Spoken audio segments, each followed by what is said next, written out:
प्रणाम मां। आप शिव संगिनी हैं माता। मैं अपने आराध्य भगवान शिव के दर्शन के लिए, मैं उनकी पूजा आराधना के लिए तरस रहा हूं। आप ऐसा कोई उपाय करें माता कि मैं अपने उस नित्य नियम का पालन कर सकूं।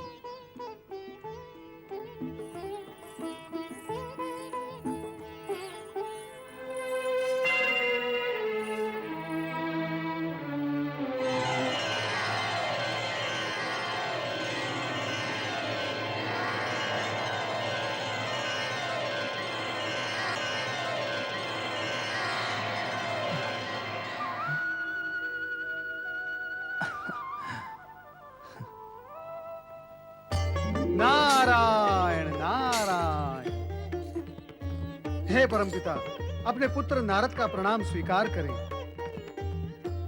मेरा अभिप्राय आपका ध्यान भंग करने का कदापि नहीं है। तो फिर क्या अभिप्राय है तुम्हारा? विवश हूं। क्या करूं परमपिता, मेरे मन में उठते प्रश्न ने मुझे अशांत कर रखा है। उसी प्रश्न के समाधान हेतु मैं आपके सम्मुख उपस्थित हुआ हूं।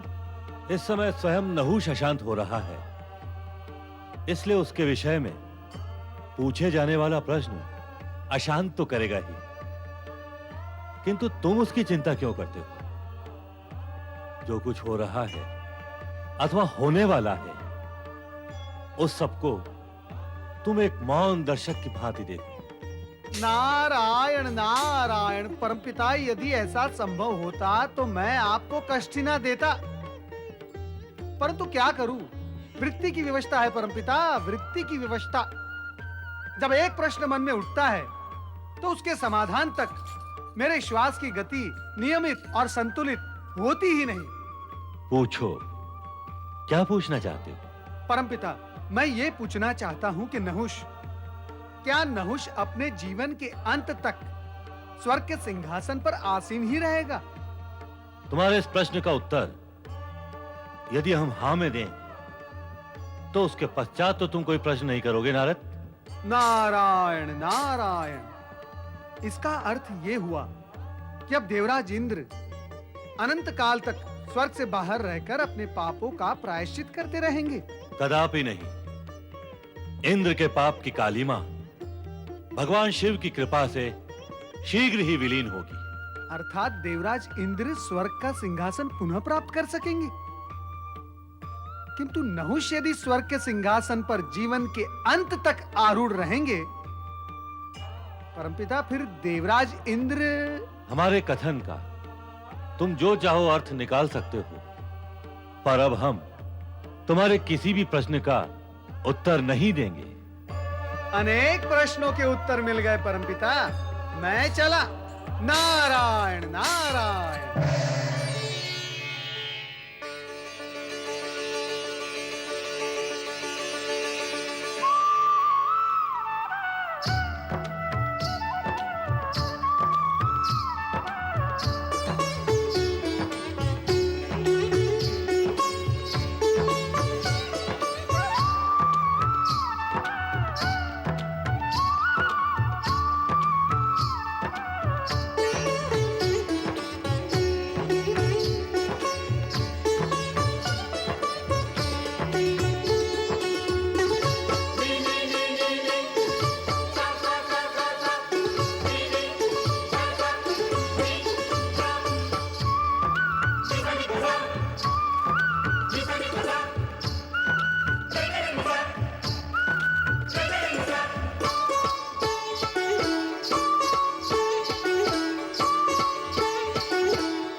क्यों रोक दिया?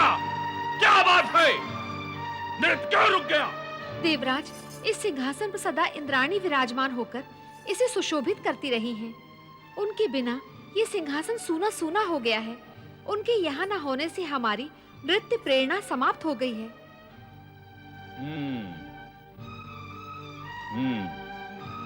तुम जा सकती हो।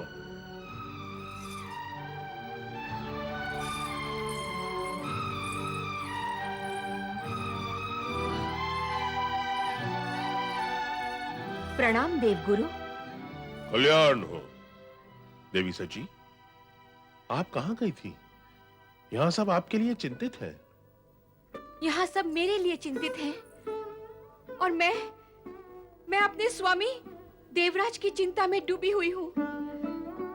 उन्होंने मुझे यहाँ पे मेरी इच्छा के विरुद्ध भेज दिया है। अब मैं क्या करूँ देवगुरु? अर्थात तुम मानसरोवर गई थी, वहां से लौट रही हो? देवगुरु, आपने तो मुझे स्वामी की दुर्दशा के विषय में कुछ भी नहीं बताया। उन्हें मानसरोवर के कमलनाल में बंदी देखकर मेरा हृदय विदीर्ण हो गया है। मैं उनके साथ रहना चाहती थी, परंतु नहीं देवी नहीं, आपका वहां जाना और वहां रहने का आग्रह दोनों ही उचित नहीं है। क्या मेरे अपने स्वामी के पास रहना उचित नहीं? परिस्थिति को समझने का प्रयत्न करो देवी सची। देवराज इंद्र वहां प्रायश्चित व तपस्या करने गए हैं। यदि मोह माया उनकी साधना में बाधक होगी तो क्या वे अपने लक्ष्य तक पहुंच पाएंगे? तो अब मुझे क्या करना होगा देवगुरु? आपको इंद्रदेव की अनुपस्थिति में स्वर्ग में रहकर ही प्रतिक्षण एक नई परीक्षा देनी होगी। इस समय मैं आपको सावधान होने के अतिरिक्त अन्य कोई परामर्श नहीं दे सकता। माता शक्ति की भक्ति ही अवश्य तुम्हें इस दुविधाजनक स्थिति से उबार लेगी। तब तक तो देवी धैर्य ही धारण करना होगा। नारायण नारायण। जय जय ब्रह्मदेव। नारायण नारायण। जय जय ब्रह्मदेव। प्रणाम गुरुदेव। कल्याण हो। प्रणाम देवर्षि। प्रणाम मुनिवर। कल्याण भव। अपने इस आशीर्वाद को कहें कि वो फलित हो। आपके ये शब्द आपके भीतर की पीड़ा का परिचय दे रहे देवी शची। इससे पहले मैंने आपको इतना उदास कभी नहीं देखा। आपके चेहरे की उदासी देखकर मेरा मन शोक से व्याकुल हो उठा है। क्या करूं देवर्षि, कुछ समझ में नहीं आता। देवी, जब कुछ भी समझ में ना आए और पीड़ा क्या करूं के प्रश्न में बदलकर सामने आकर खड़ी हो जाए तो केवल एक ही मार्ग शेष रह जाता है। वो क्या? भगवान भोलेनाथ और माता शक्ति पर आस्था रखना। इन पर आस्था रखें, शीघ्र ही देवराज इंद्र के साथ आपका पुनर्मिलन होगा।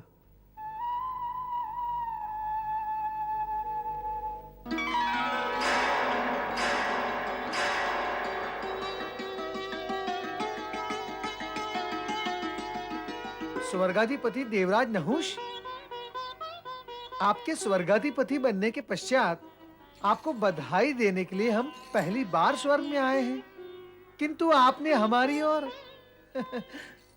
देखा तक नहीं। नारायण नारायण। क्षमा करें देवर्षि और मेरा प्रणाम स्वीकार करें। देवगुरु बृहस्पति को भी मेरा प्रणाम निवेदन है। कल्याण हो। देवी सची, देवराज नहुष से भेंट का संभवतः यह आपका पहला अवसर है। प्रणाम प्रणाम देवगुरु। देवगुरु, मैं अकेले में आपसे कुछ निवेदन करना चाहता हूं। नारायण नारायण। देवराज नहुष, आप देवगुरु से मनचाहा वार्तालाप करें, किंतु हमारी बधाई स्वीकार कर हमें विदा करें। प्रणाम गुरुदेव। तनिक ठहरे देवर्षि, आप हमारे सम्मुख पहली बार स्वर्गलोक आए हैं। हमें स्वागत सत्कार का अवसर तो दें। नारायण नारायण। देवगुरु के दर्शन हो गए, आपसे मिलन हो गया, बस मन आनंदित हो गया। क्या सत्कार में अधिक आनंद होता है?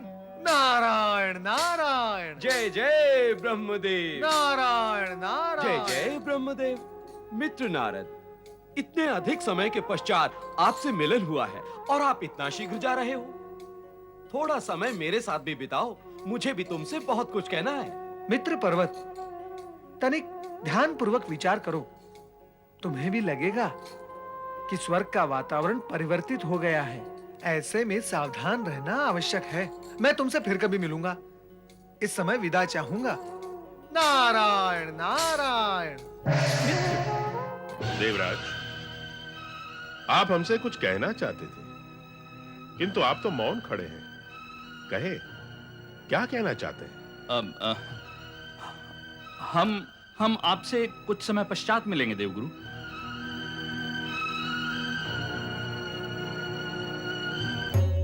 नारायण नारायण। ओम नमः शिवाय। स्वर्गलोक से चले आ रहे हो नारद, कहो क्या देखा वहां तुमने? हे भोलेनाथ, जो रचना आपने वहां की है वो सब देखी, किंतु स्वर्ग का परिदृश्य इतना बदल जाएगा ये तो किसी ने सोचा भी नहीं होगा। ये बताओ, जो कुछ देखा उसका निष्कर्ष क्या निकाला तुमने? निष्कर्ष? निष्कर्ष के विषय में मैं क्या कहूं, और कहूं तो क्या कहूं। देवराज नहुष आपके परम भक्त जो है। देवराज नहुष के प्रति कोई असंतोष है तुम्हारे मन में? नारायण नारायण। नहीं प्रभु, असंतोष तो नहीं है, किंतु विचार अवश्य है कि शिवभक्त नहुष की दृष्टि में अचानक इतना परिवर्तन कैसे आ गया। यह आश्चर्य का विषय है। इसमें आश्चर्य कैसा नारद? भक्त जब भाग्यवान बन जाए तो केवल दृष्टि ही नहीं, विचार, व्यवहार, विश्वास सभी कुछ बदल जाते हैं। नहुष अनिच्छा से स्वर्गलोक गए थे। उनके मन में भी आशंका थी कि स्वर्ग जाते ही वे धर्म विमुख हो जाएंगे। अब वही आशंका सत्य का रूप लेके साकार हो रही है। हे भोलेनाथ, तो क्या आप उन्हें अधर्म के मार्ग पर बढ़ने से रोक नहीं सकते? स्वर्गलोक भोग विलास की लीला भूमि है नारद, जहां धन, वैभव, संपन्नता, रूप, आकर्षण, मादकता ये सब वर्तमान होते हैं। वहां सदा भोग की इच्छा प्रबल रहती है, और जहां भोग की इच्छा का प्राबल्य हो वहां धर्म प्रवेश करता ही नहीं, करे तो अधर्म में परिवर्तित हो जाता है। नहुष भी स्थान और वातावरण के प्रभाव से अछूते कैसे रह सकते हैं? स्थान के कुप्रभाव से बचने के लिए ही तो साधु सन्यासी नगर ग्राम त्याग कर हिमालय के एकांत में तपस्या करने जाते हैं। हम भी वैराग्य प्राप्ति के लिए कैलाश को अपना आवास न बनाते। समझ गया प्रभु, मैं समझ गया। स्वर्ग के रूप लावण्य, सौंदर्य और आकर्षण से पूर्ण वातावरण ने नहुष के मन को परिवर्तित कर दिया है। परंतु हे भोलेनाथ, इसका परिणाम क्या होगा? वही जो होता आया है और जिसे सदा तुमने देखा है। वैसे इस सरल सत्य को तुम ही क्या, संपूर्ण जगत जानता है कि अच्छाई का परिणाम शुभ और बुराई का परिणाम अशुभ ही होता है। धन्य है प्रभु आपकी लीला। अब मुझे देवराज नहुष के विषय में कुछ नहीं पूछना। कृपया आप मुझे आज्ञा दें।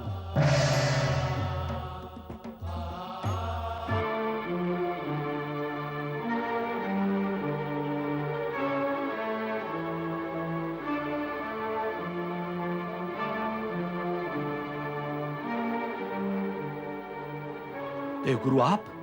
हाँ महाराज नहुष, आपके मन में उद्वलित द्वंद्व को मैं कुछ कुछ जान रहा हूं। देवगुरु के नाते यह मेरा कर्तव्य है कि आपकी व्यग्रता का समाधान करूं।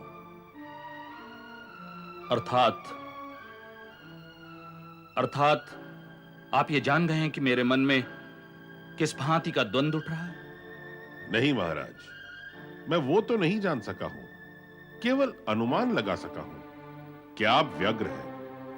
आप स्वयं बताएं कि आप मेरे आश्रम में किस परामर्श के आशय से आए थे? देवगुरु, यदि आप हमारे मन की स्थिति को जानना चाहते हैं तो सुने।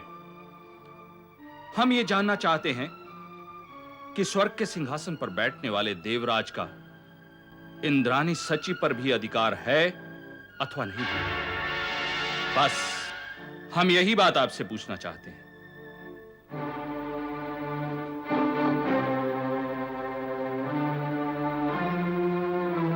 यदि सची स्वयं स्वेच्छा से और देव सभा भी स्वीकार करे तो यह अधिकार आपको प्राप्त हो सकता है। परंतु जहां तक मैं जानता हूं, देवी सची अपने पति इंद्र देव के प्रति पूर्ण रूप से समर्पित है। वो अन्य किसी पुरुष की पत्नी बनना स्वीकार नहीं करेगी। और यदि हम अपने अधिकार का प्रयोग करें तो स्वर्ग और स्वर्ग में रहने वालों पर असुरों ने अनेक बार बल प्रयोग किया, परंतु हर बार उन्हें स्वर्ग से पलायन करना पड़ा। आप जैसा धर्मात्मा, नीतिवान, न्यायप्रिय महापुरुष असुरों के समान बल प्रयोग करे, इस पर मैं विश्वास नहीं कर सकता। हम आपके विश्वास की रक्षा करेंगे देवगुरु, और वही करेंगे जो हमारे योग्य होगा। मैं और समस्त देवगण आपसे यही आशा रखते हैं। मुझे आज्ञा दे।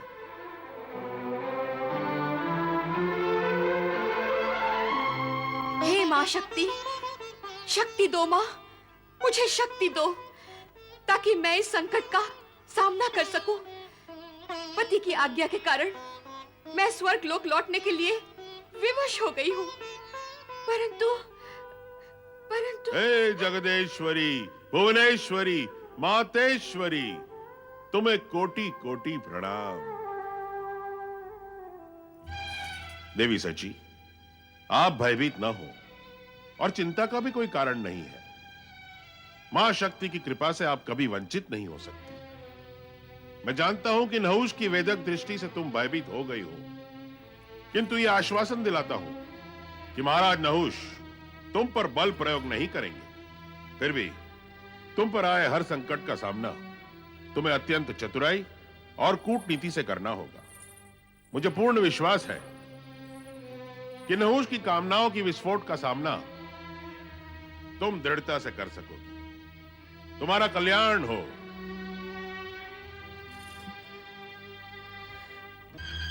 अब मुझे निश्चित ही चतुराई और कूटनीति से नहुष का सामना करना पड़ेगा। महाराज नहुष को रंभा का प्रणाम। आओ रंभा। आपने मुझे स्मरण किया महाराज।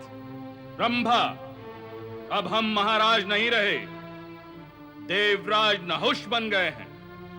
क्या इस सत्य का तुम्हें ज्ञान नहीं? ज्ञात है महाराज। देवराज नहुष। रंभा,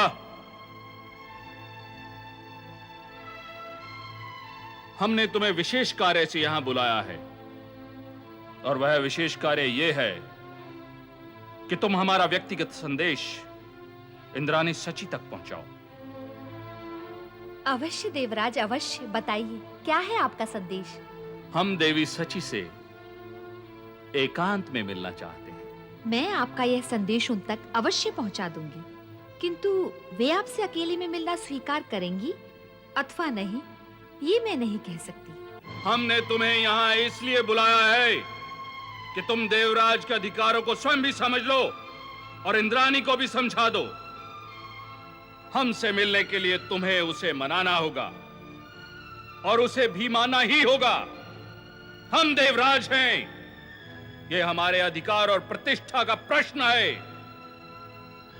मैं आपकी आज्ञा का पालन करूंगी देवराज।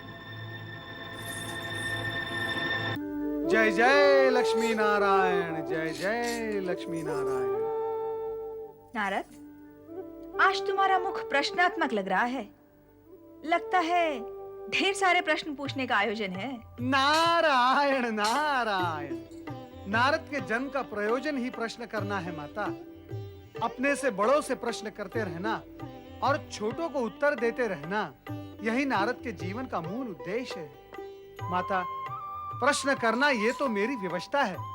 नारद, प्रश्न पूछने से पूर्व ही हमारी प्रशंसा भी कर दी।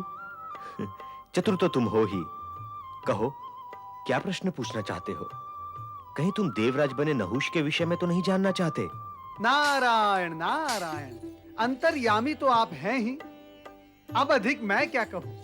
क्या भगवान शिव से इस विषय का समाधान पाकर भी तुम्हें संतोष नहीं हुआ नारद?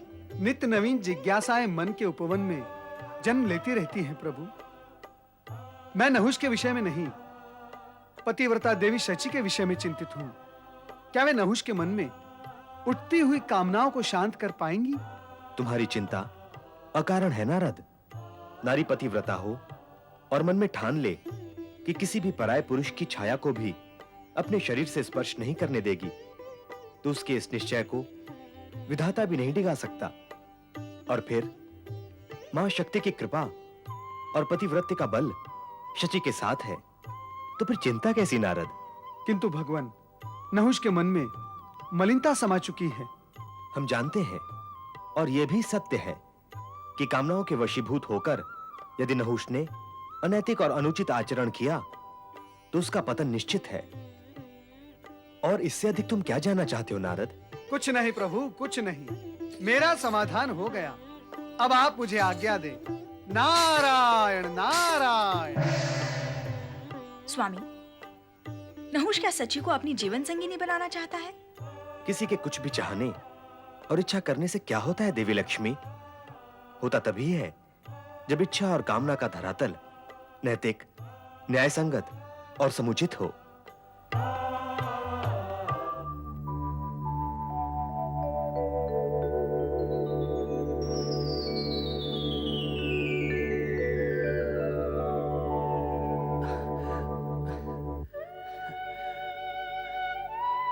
आपका संदेश पाकर मैं यहाँ एकांत में उपस्थित हो गई हूँ। कहिए देवराज नहुष, क्या आज्ञा है मेरे लिए? देवी सची, मैं आपके विषय में अधिक नहीं जानता। किसी भी पुरुष के लिए पर नारी के विषय में अधिक क्या कम जानना भी उचित नहीं है देवराज। चंचल वृत्ति के पुरुष ही पराई नारी के विषय में जानने के लिए उत्सुक होते हैं। आप जानती हैं हमने आपको यहाँ क्यों बुलाया है? पराई नारी को इस प्रकार एकांत में बुलाना भी सद्पुरुषों के लक्षण नहीं है। और मैं ये भी जानती हूँ कि जब कोई पुरुष किसी पराई नारी को इस प्रकार एकांत में बुलाते हैं तो उसका एकमात्र उद्देश्य प्रणय निवेदन ही होता है। फिर भी तुम आई? विवशता, परवशता, प्रतिकूल परिस्थितियों के बंधन से बाध्य होकर आई हूं। और मेरा अनुमान यदि सत्य नहीं है तो आपके मन में और क्या है वो स्पष्ट करें देवराज। स्वर्ग के सिंहासन पर बैठने वाली देवी सची का अनुमान असत्य कैसे हो सकता है? आश्चर्य का कोई कारण नहीं है देवी। हम देवराज हैं और तुम इंद्रानी, इसलिए तुमसे संबंध जोड़ना अनुचित नहीं होगा। यही है हमारे मन में। पर मैं विवश हूं देवराज। इंद्रदेव के होते हुए मैं आपसे संबंध नहीं जोड़ सकती। इंद्रदेव का कहीं कोई पता नहीं। वे तो स्वर्ग से वंचित और बहिष्कृत हो चुके हैं, इसलिए उनके विषय में सोचने का कोई लाभ नहीं। अब तो तुम हमें ही अपने स्वामी के रूप में स्वीकार करो, यही कहने के लिए हमने तुम्हें यहां बुलाया है। मैं अपने पति के प्रति संपूर्ण रूप से समर्पित और निष्ठावान हूँ। किसी पर पुरुष से संबंध जोड़ना मेरे लिए पाप है। पाप मन की दुर्बलता है देवी। इस दुर्बलता का बहिष्कार करना चाहिए, तोड़ देना चाहिए इस पाप के भ्रम को। आपका आदेश मानकर मैं ये भी कर सकती हूँ, परंतु कर सकती हो तो फिर बाधा कहाँ है? परंतु क्या? यदि आप इस विवाह को उन स्वप्त ऋषियों द्वारा मान्यता दिलवाएं जिन्होंने आपको स्वर्ग के सिंहासन पर बिठाया है। सप्त ऋषि हमारी बात अवश्य मानेंगे। क्षमा करें देवराज, केवल उनके मान लेने मात्र से मैं नहीं मान जाऊंगी। उनके सहयोग और स्वीकृति को मैं तभी स्वीकार करूंगी जब वो आपकी उस पालकी को अपने कंधों पर उठाकर लाएंगे जिस पर बैठ के आप मुझसे विवाह करने आएंगे। हमें यह भी स्वीकार है। तुम केवल एक बार अपनी स्वीकृति दे दो।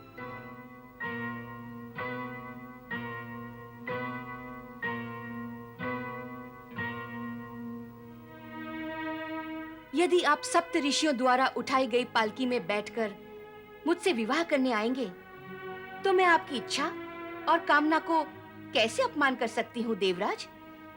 मैं आपकी कामना अवश्य पूर्ण करूंगी। इसे आप मेरी स्वीकृति माने। मैं इस कार्य को शीघ्र अतिशीघ्र पूर्ण करूंगा देवी सची। हमारा धैर्य अब अपनी सीमा का उल्लंघन करने का हठ कर रहा है देवी सची।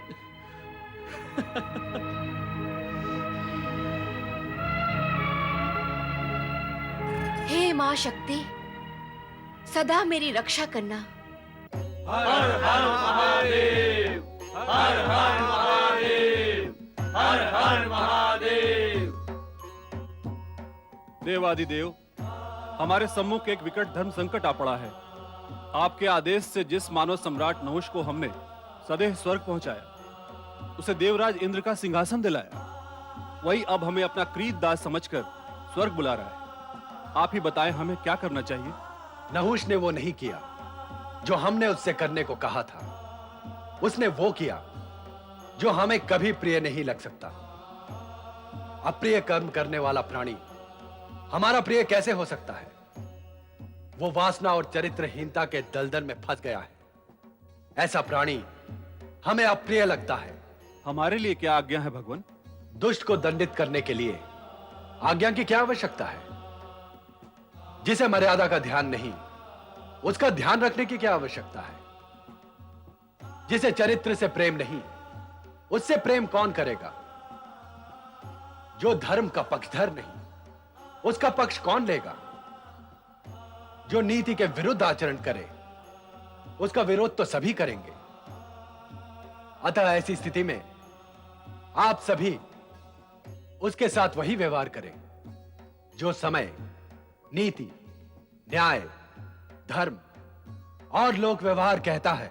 किंतु क्या ऐसा व्यवहार करके हम आपकी इच्छा का विरोध नहीं करेंगे? यही दुविधा हमें आप तक ले आई है। ऋषि अत्रि, आपकी दुविधा का उत्तर हम दे चुके हैं। एक बार पुनः स्पष्ट कर देते हैं कि मान उसी का रखा जाता है जो दूसरों का मान रखता हो। जो प्राणी सावधान करने पर भी पतन का मार्ग अपनाए, वो निश्चित रूप से दंड का अधिकारी है। हम आप सबको निर्देश देते हैं कि आप अपनी दुविधा का त्याग कर अपने कर्तव्य का पालन करें। जैसी आपकी आज्ञा भगवान।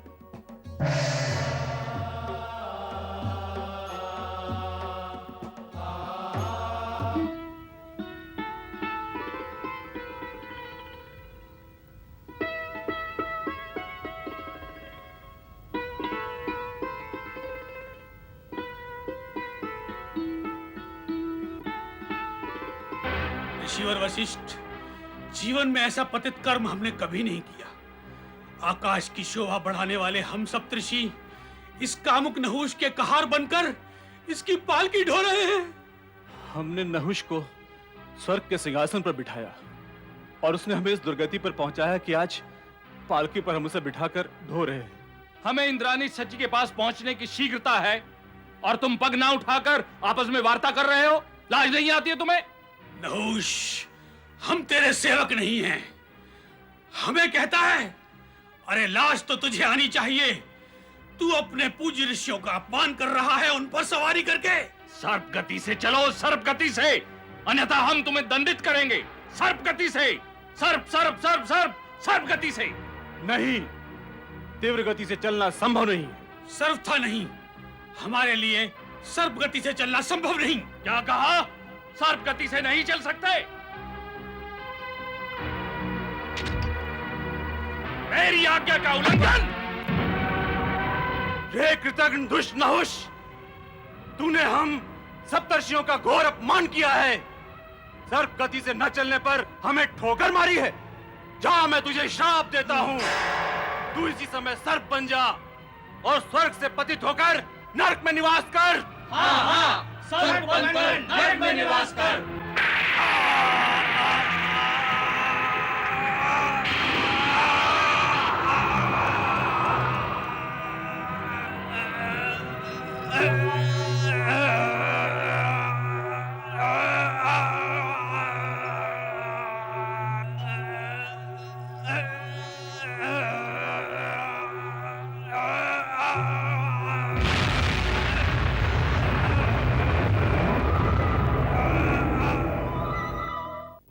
महेश्वर की आज्ञा से सप्त ऋषियों ने अपनी योजना अनुसार नहुष को दंड देकर और सर्प बनाकर नरक भेज दिया। इससे दुराचारी को दंड अवश्य मिल गया, किंतु शची का मन अपने पति की चिंता में अब भी व्याकुल ही था। इंद्र प्रायश्चित करते हुए तथा शाप मुक्त होने के लिए मान सरोवर के कमल में बैठे तपस्या कर रहे हैं।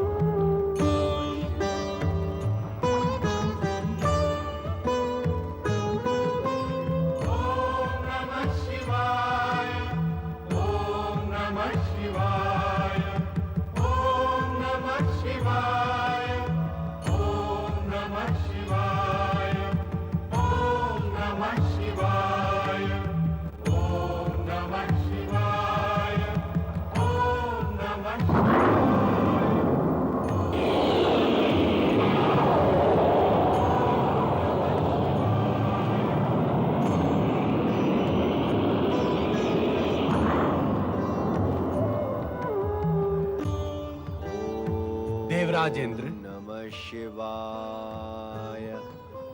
भोलेनाथ, भोलेनाथ। देवराज इंद्र, हम तुम्हारी तपस्या से प्रसन्न हुए। तुम्हारा प्रायश्चित पूर्ण हुआ।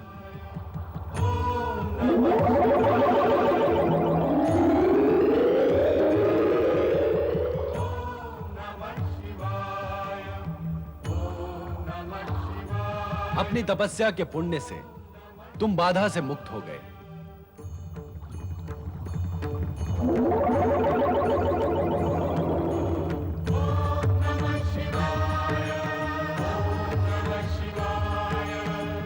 मैं धन्य हुआ भोलेनाथ, मैं धन्य हुआ। मुझे अटूट विश्वास था कि मुझे आपकी कृपा अवश्य प्राप्त होगी। मैं धन्य हुआ भगवान, मैं धन्य हुआ। तपस्या तो सदा फलदायी होती है देवराज। तपस्या का फल निश्चित है। अब तुम स्वर्ग जाकर पुनः वहां की व्यवस्था सुधारो।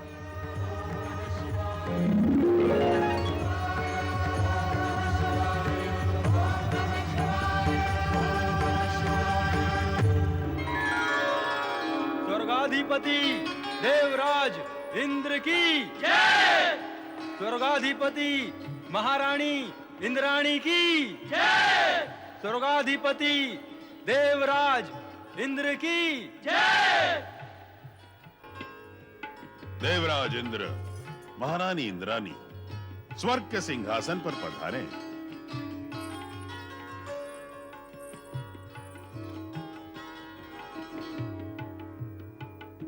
भगवान शिव और माता शक्ति की कृपा से आप घोर संकट से मुक्त हुए। अब धर्म और न्याय पूर्वक स्वर्ग का शासन करें और संभालें अपना वज्र। बधाई हो देवराज इंद्र, बधाई हो देवी शची, बधाई हो। भगवान भोलेनाथ की असीम कृपा से आप अत्यंत कठोर और कठिन परीक्षा में उत्तीर्ण हुए हैं। आप सत्य कह रहे हैं देवर्षि। ये सब शिव कृपा और मां शक्ति की कृपा से ही संभव हो सका है। मेरे कहे इस सत्य में अब ये सत्य भी आप सम्मिलित कर ले देवराज कि छल, कपट और प्रपंच का परिणाम कभी शुभ नहीं होता। आशा है देवी शची इस कार्य में आपकी सहायता करेंगी और भगवान भोलेनाथ आप दोनों का कल्याण करेंगे। भगवान भोलेनाथ की जय। भगवान शिव शंकर की जय।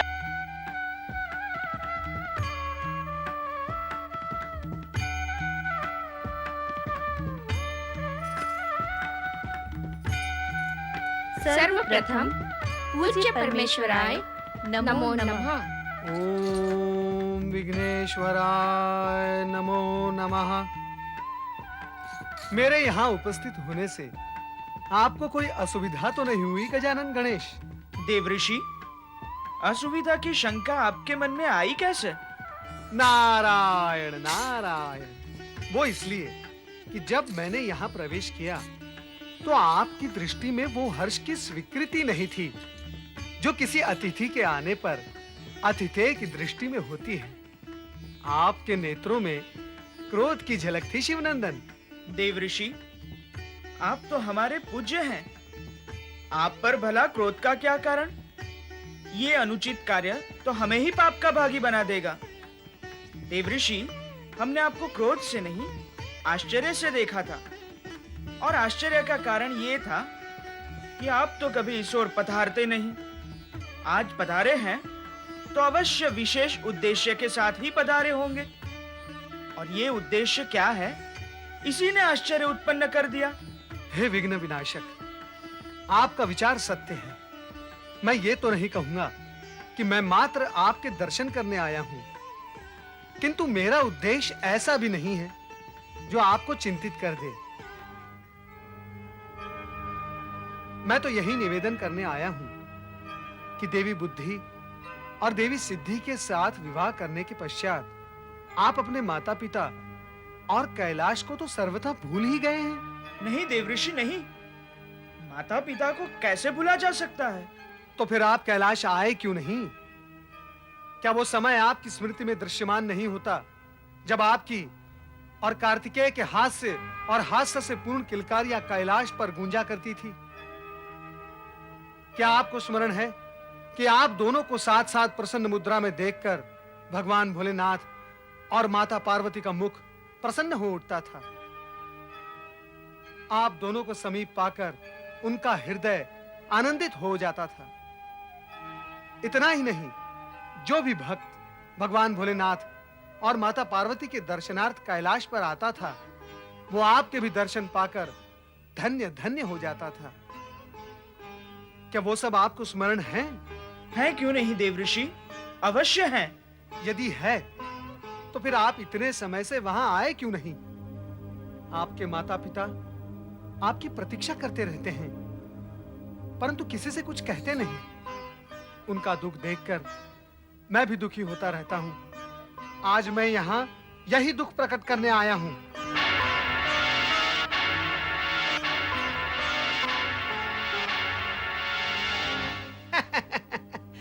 देवियों, कहीं ऐसा तो नहीं कि आप दोनों के मुंह में श्री गजानन ऐसे खो गए कि उन्हें अपनों का ध्यान ही नहीं रहा। नहीं देवऋषि, नहीं। ऐसा कदापि नहीं है। अग्र पूजा का स्थान पाने के कारण श्री गणेश अपने आराधकों के उद्धार में इतने व्यस्त रहते हैं कि इन्हें क्षण भर के लिए भी अवकाश नहीं मिलता। हमने तो अनेक बार इनसे कैलाश चलने का निवेदन किया, परंतु ये यही कहते रहे कि कोई विशेष अवसर आएगा तो कैलाश जाकर माता-पिता के दर्शन करेंगे। मान लेते हैं, मान ही लेते हैं कि श्री गजानन को समय ही नहीं मिलता, किंतु ऐसी स्थिति में आप दोनों तो कैलाश जा सकती हैं। पुत्र वधुओं का मुख देखकर भगवान भोलेनाथ और माता पार्वती अधिक प्रसन्न होते। देवऋषि, आपकी नारद लीला तो जगत प्रसिद्ध है। विवादें और भेदे उत्पन्न करने में आपकी लीला को श्रेय प्राप्त है। अर्थात आपकी बातों से आशंका उत्पन्न होती है कि आप कहीं पति पत्नी तथा माता पिता व पुत्र के बीच संघर्ष का बीजारोपण तो नहीं कर रहे हैं? नारायण नारायण, आप मेरे विषय में ऐसा विचार करके मेरे साथ अन्याय कर रहे हैं गणपति महाराज। नहीं देवऋषि, आप लोगों के बीच वैमनस्य उत्पन्न करके क्या मुझे भगवान भोलेनाथ, माता पार्वती, स्वयं आपके बुद्धि सिद्धि के क्रोध का पात्र बनना है? नारायण नारायण, मेरे अधिक समय यहाँ ठहरने से आपकी शंकाएं भी अधिक विस्तार पाएंगी, अतः मेरा यहाँ से प्रस्थान करना मेरे लिए उत्तम होगा। नारायण नारायण नारायण नारायण नारायण नारायण, श्रीमन नारायण नारायण नारायण।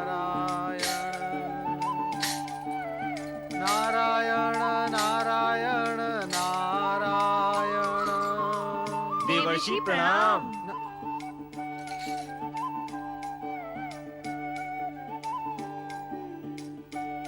प्रणाम देवर्षि।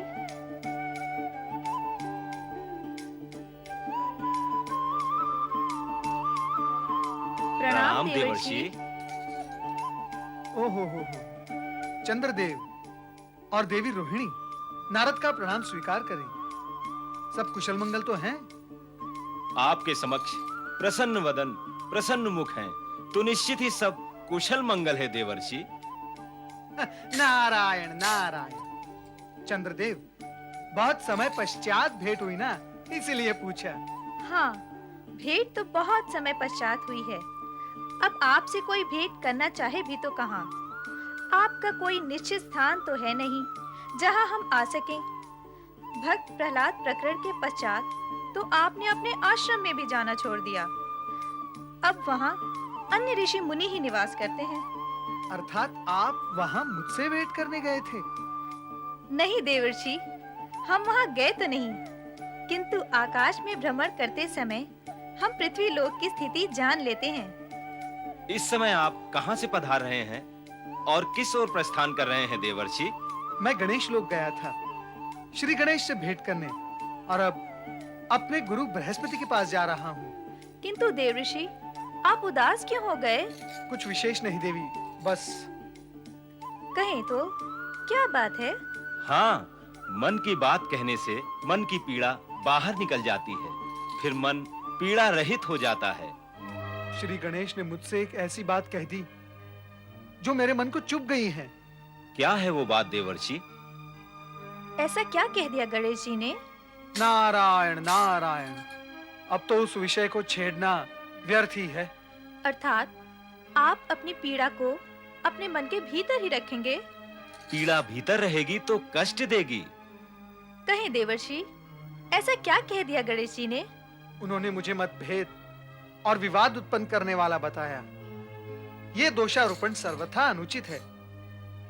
मैं तो सभी के कल्याण और उपकार की भावना लेकर ही जगत में भ्रमण करता रहता हूँ। निस्संदेह सभी देवगण इस सत्य को जानते और मानते हैं। आप तो अपना संपूर्ण समय लोक कल्याण और परहित में ही व्यतीत कर देते हैं। आप चिंता न करें देवर्षि। इस प्रसंग को भूल जाने का प्रयत्न करें देवर्षि। हाँ, अवश्य प्रयत्न करूंगा। नारायण नारायण नारायण नारायण नारायण नारायण नारायण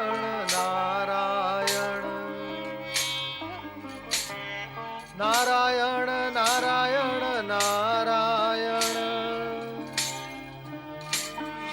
नारायण नारायण नारायण नारायण नारायण नारायण। प्रणाम गुरुदेव। आओ नारद, लगता है इन दिनों तुम बहुत व्यस्त रहते हो। यहाँ आने का समय ही नहीं है तुम्हारे पास। बैठो। तुम्हारा मित्र पर्वत तुम्हें खोजते खोजते थक गया है। इस समय भी वो तुम्ही को खोजने गया है। मेरी ऐसी क्या आवश्यकता आ पड़ी गुरुदेव? नारद, तुमने हमारा शिष्यत्व ग्रहण करके हमारी पूर्ण सेवा की है।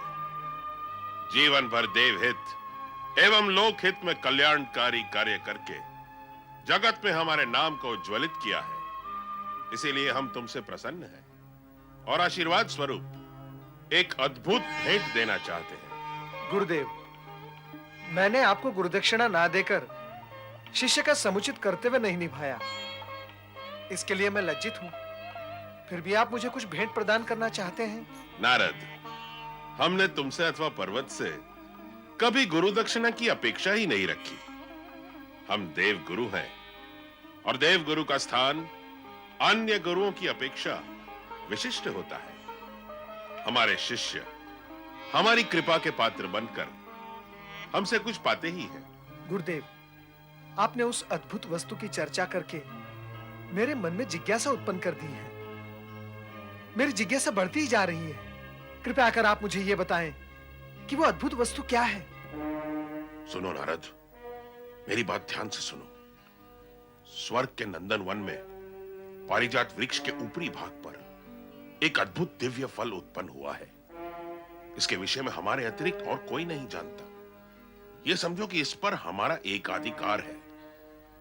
तुम उस दिव्य फल को तोड़कर ले आओ और हमारा उपहार समझकर अपने पास रख लो। उस दिव्य फल को स्पर्श करते ही इच्छित वस्तु प्राप्त हो जाती है। जो कुछ देखना चाहते हो सब कुछ स्पष्ट दिखाई देने लगता है। किंतु भूल कर भी उस दिव्य फल को खाने की भूल न करना। उसे खाने से क्या कोई अनिष्ट भी हो सकता है? हाँ, वो अनिष्टकारी भी है तो वो अत्यंत मधुर। किंतु उसे खाने के बाद भूख सदा के लिए नष्ट हो जाएगी। उसे खाने के पश्चात और कुछ खाने की स्थिति नहीं रहेगी। अब अधिक सोच विचार ना करो नारद। उस फल को तोड़कर तुरंत स्वर्ग से अदृश्य हो जाओ। क्या पर्वत इस विषय में कुछ जानता है? नहीं, सर्वथा नहीं। वो इस फल के पात्र नहीं है। हमने उसे इस विषय में कुछ नहीं बताया। तुम भी ना बताना। अब जाओ, शीघ्रता करो। जो आपकी इच्छा।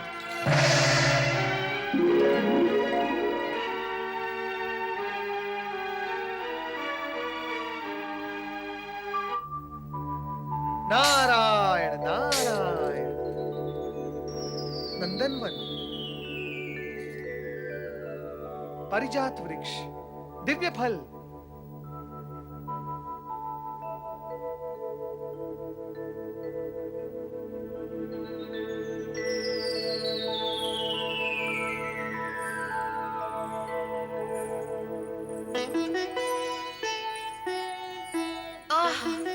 कितना सुंदर और मनमोहक वातावरण है। कैसी मादकता छाई हुई है।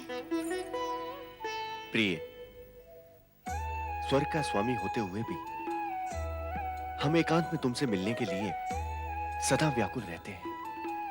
यही स्थिति मेरी भी है स्वामी। अपनी व्याकुलता की चर्चा मैं किससे करूं?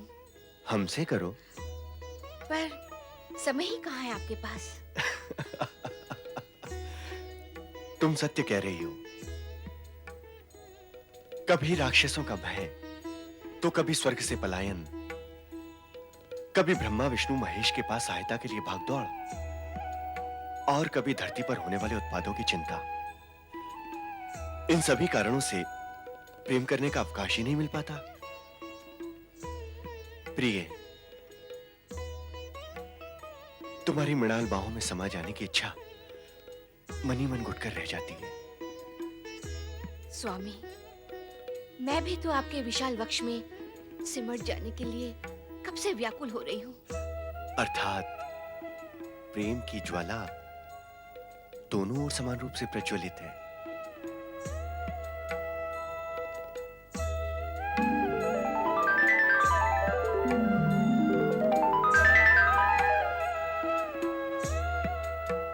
आज एक लंबे अंतराल के पश्चात अकेले में हमें अपने मन की बात कहने का अवसर प्राप्त हुआ है। आपको सदा ही चिंतित और दुखी देखकर मैं भी अपने मन की बात कहाँ से कह पाती हूँ। बस केवल दुखी होते रहती हूँ। स्वामी, मैं तो कभी कभी ये सोचती हूँ कि स्वर्ग सम्राट और साम्राज्य होकर भी हमें प्राप्त क्या हुआ है। चिंता ना करो देवी, चिंता ना करो। हमारे दुखों का अंत हो गया है। हाँ, और अब हमारे एकांत मिलन में कोई बाधा नहीं पहुंचाएगा। स्वामी,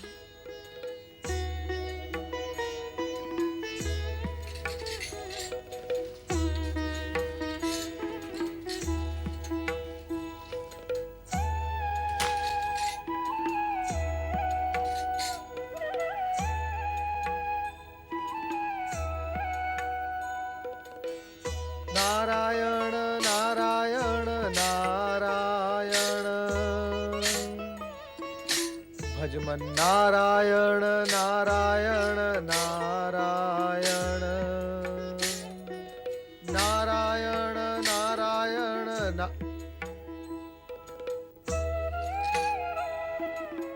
हे दिव्य फल, मुझे विष्णुलोक के दर्शन कराओ। जगत के पालनहार जगदीश्वर मेरे स्वामी हैं।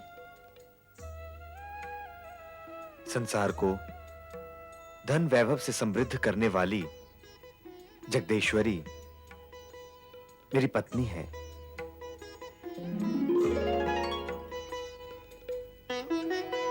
यहां भी प्रेम पक्ष प्रबल है। नारायण नारायण। हे दिव्य फल, मुझे ब्रह्मलोक का अवलोकन कराओ। ओम ब्रह्मदेवाय नमो नमः। देवी सरस्वती, स्वामी, परमपिता आप धन्य हैं।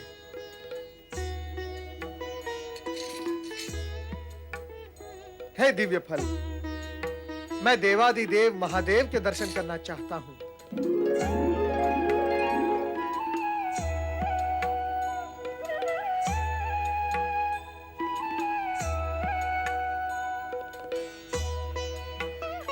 पति परमेश्वराय नमो नमः।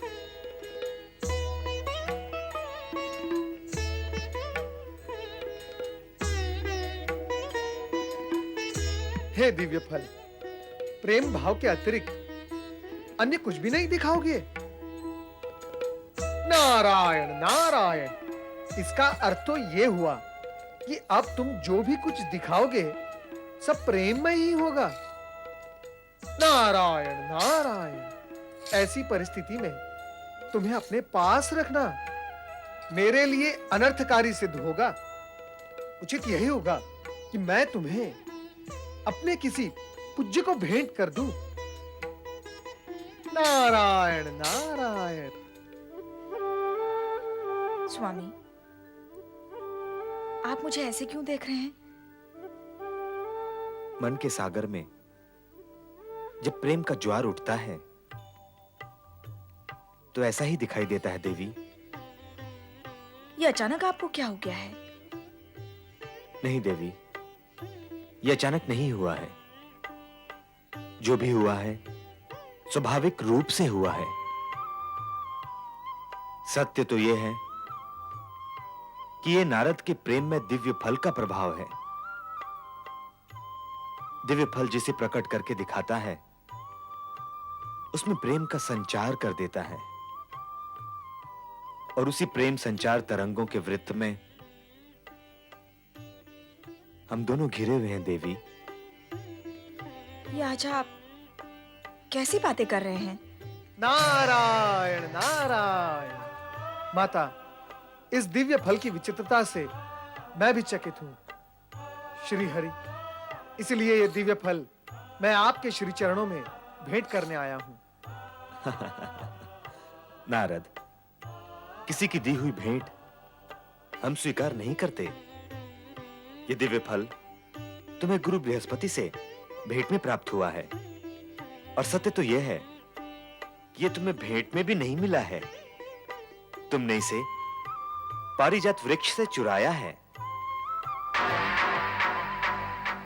और चुराया हुआ फल हम कैसे स्वीकार कर सकते हैं नारद?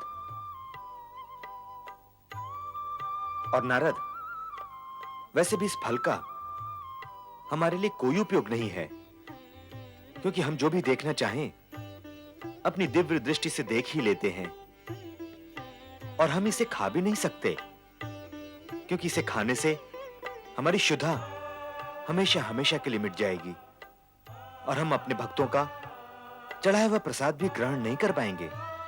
अब मैं इस दिव्य फल का क्या करूं श्री हरि? ये दिव्य फल मेरे भी मन में चंचलता और अस्थिरता उत्पन्न कर सकता है। मैं इस फल से मुक्त होना चाहता हूं श्री हरि। उत्तम यही होगा कि तुम इसे शिव शंभु के चरणों में समर्पित कर दो। विष्पाई भगवान शिव ही ऐसी दिव्य और विचित्र वस्तुओं को आत्मसात कर सकते हैं। श्री हरि, आपका परामर्श उचित ही नहीं उत्तम भी है। मैं ऐसा ही करूंगा। नारायण नारायण।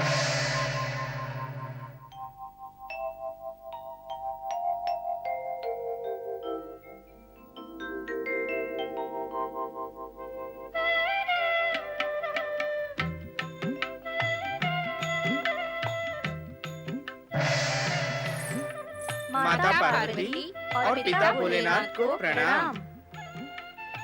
इतने लंबे समय तक आपके शुभ आशीर्वाद से वंचित रहने के कारण हम क्षमा प्रार्थी हैं। बुद्धि सिद्धि, गणेश की व्यस्तता मैं जानती हूँ और तुम दोनों रात दिन मेरे पुत्र की सेवा में लगी रहकर गणेश भक्तों को बुद्धि, सिद्धि और रिद्धि प्रदान करती हो। इसीलिए तुम्हारे यहाँ न आ पाने की व्यवस्था भी मैं समझती हूँ। माता, तुम तो जानती हो कि आप दोनों का स्थान तो मेरे हृदय मंदिर में विराजमान है। इसीलिए प्रतिदिन प्रातः काल मैं मस्तक झुकाकर आप दोनों के दर्शन कर लेता हूँ। उत्तम। बुद्धि सिद्धि के साथ रहकर तुम्हारी भाषा कलात्मक और अलंकार पूर्ण हो गई है। नटराज शिव और नटराग्नि शिवा का पुत्र होने के नाते मैं तो जन्मजात कलाकार ही हूँ। प्रभु, यह किसी की संगति का प्रभाव नहीं है, परंतु देवर्षि नारद ने कैलाश से गणेश लोक में हमें उल्हाना दिया कि हम कैलाश न आकर अपने माता पिता की भक्ति से विमुख हो रहे हैं। इसी आरोप को असत्य साबित करने के लिए हम तीनों यहाँ आपकी सेवा में उपस्थित हैं। ओम नमः शिवाय।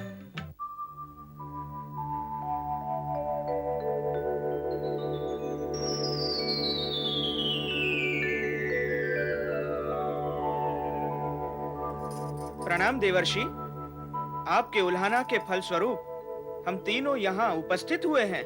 नारायण नारायण।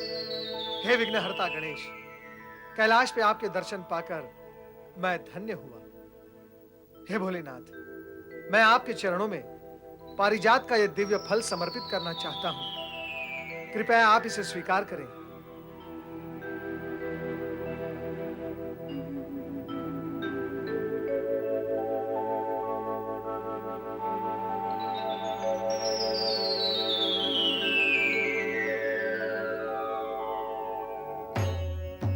प्रभु, आप मौन क्यों हैं? क्या आपको मेरी ये भेंट स्वीकार नहीं? जब तुमने हमें कुछ समर्पित किया है तो हमें उसे स्वीकार करना ही होगा। भक्त की भेंट हम अस्वीकार कैसे कर सकते हैं? परंतु ये दिव्य फल यहाँ रहा तो हमारे लिए समस्या उत्पन्न कर सकता है, इसलिए हम इसे किसी को प्रदान कर देंगे। हमारा पुत्र और पुत्र वधुएं यहाँ उपस्थित हैं स्वामी। यह फल इन्हीं को प्रदान कर दें। इतने समय के पश्चात ये तीनों आए हैं। आशीर्वाद स्वरूप इन्हें हमें कुछ तो देना ही होगा। नहीं देवी, इसके लिए हमें ब्रह्मा जी से परामर्श लेना होगा। इस फल की विचित्रताएं हमारे लिए समस्या भी उत्पन्न कर सकती है। अब हमें आज्ञा दे प्रभु, पुनः शीघ्र ही आपकी सेवा में हम उपस्थित होंगे। तुमसे हमारे कोई भी मन की बात छिपी हुई नहीं है पुत्र गणेश। हम जब भी तुम्हें स्मरण करें तुम उपस्थित हो जाया करो। माता की आज्ञा मानने से ही पुत्र के सौभाग्य में वृद्धि होती है, इसीलिए आपकी यह आज्ञा मैं अवश्य मानूंगा।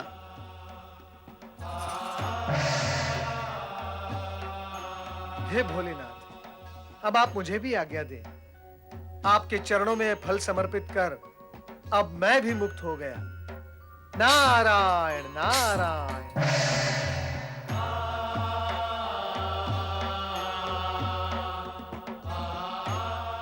इसमें ऐसी क्या विशेषता है स्वामी? इस फल की सबसे बड़ी विशेषता यह है कि इसमें तुम जो भी दृश्य देखना चाहोगी वही तुम्हें दिखाई देगा। तुम इसी समय ब्रह्मदेव का स्मरण करके उन्हें कैलाश आमंत्रित करो। ब्रह्मदेव,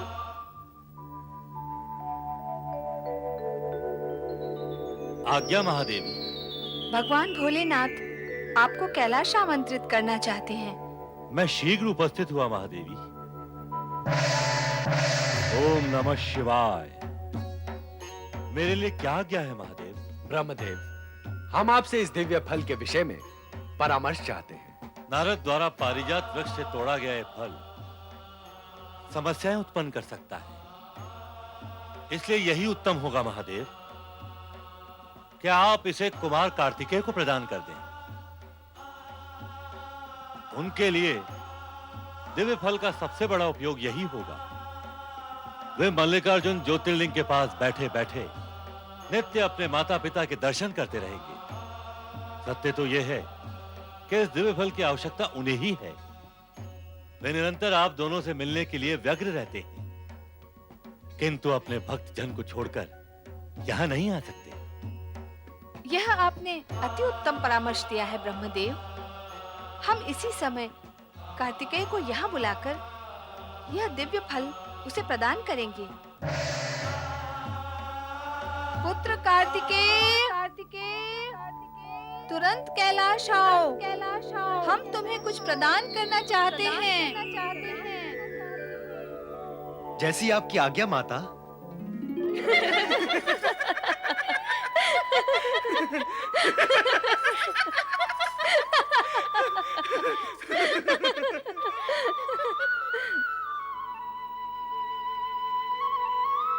ये देख रही हो रोहिणी, विधाता की माया। उधर देखो उस गजमुख और लंबोदर गणेश को। उसे देखने के पश्चात उसकी उन दोनों सुंदर पत्नियों बुद्धि और सिद्धि को भी देखो। भला कोई मेल है इनमें?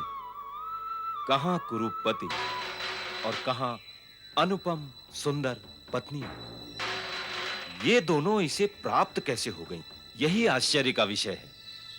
इससे अधिक आश्चर्य तो ये सोचकर होता है कि इन दोनों ने ऐसे कुरूप को पति के रूप में स्वीकार कर कैसे लिया।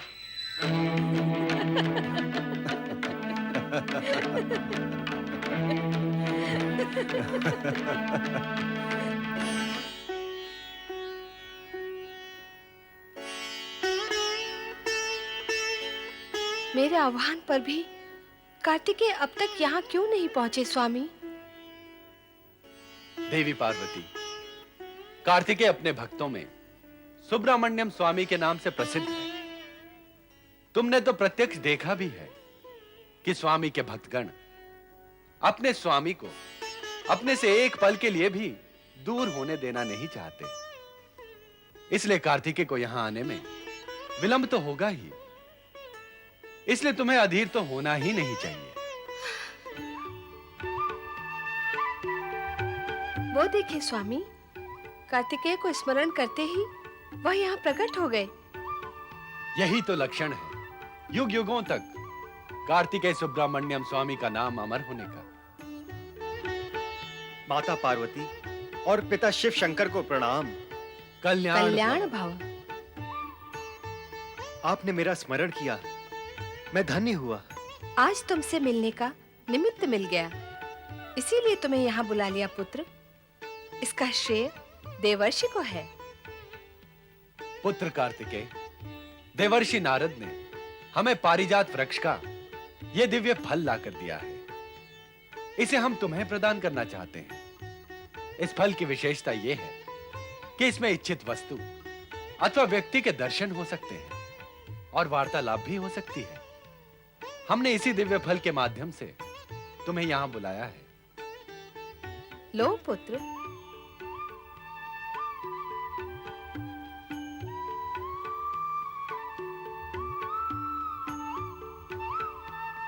ये फल तुम अपने पास रखकर इच्छानुसार हमसे वार्तालाप कर सकोगे, हमें देख सकोगे।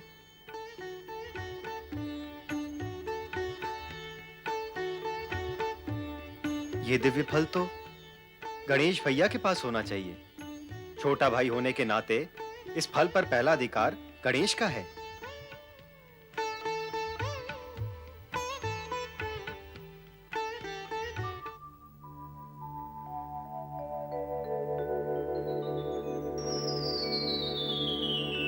आप इतने उदास क्यों हैं स्वामी? कुछ कहिए स्वामी। आपको चिंता में देखकर हम भी चिंतित हैं। चिंता का कारण बताएं, हम इसी समय उसका अंत कर देंगे। लीजिए स्वामी।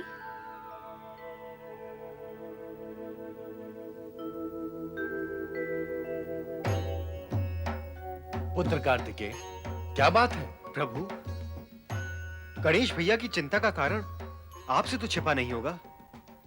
बताएं कि गणेश चिंतित क्यों है? गणेश की चिंता से तुम्हें चिंतित होने की तनिक भी आवश्यकता नहीं है कार्तिकेय। यह भावी घटना का संकेत मात्र है। इस समय तो उचित यही होगा कि तुम उसका आह्वान न करके उसे इसी दिव्य फल में देखकर संतुष्ट हो जाओ। शीघ्र ही तुम्हें उससे प्रत्यक्ष भेंट का अवसर प्राप्त होगा। जैसी आपकी आज्ञा महेश्वर। माता, क्या अब आप मुझे श्रीशैल पर्वत लौटने की आज्ञा देंगी? मैंने कहा था ना देवी कि कार्तिकेय अपने भक्तों से अधिक समय तक दूर नहीं रह सकते। अब तुम अपने प्रिय पुत्र को जाने की आज्ञा दो। जैसी तुम्हारी इच्छा कार्तिकेय, किंतु भविष्य में यहाँ आने के लिए हमारे बुलावे की प्रतीक्षा न करना। शीघ्र ही हमसे मिलने यहाँ आ जाना। निश्चिंत रहे माता, मैं स्वयं ही आपके श्री चरणों के दर्शन करने उपस्थित हो जाऊंगा।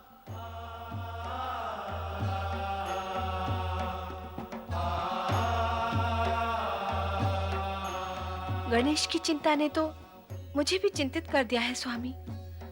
आप मुझे ये बताएं कि बुद्धि और सिद्धि के साथ होते हुए भी गणेश की चिंता का कारण क्या है?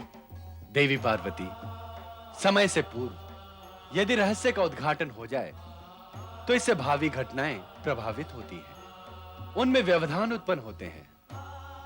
समय आने पर सभी सत्य तुम्हारे सामने प्रकट हो जाएंगे। तब तक तुम निश्चिंत होकर प्रतीक्षा करो।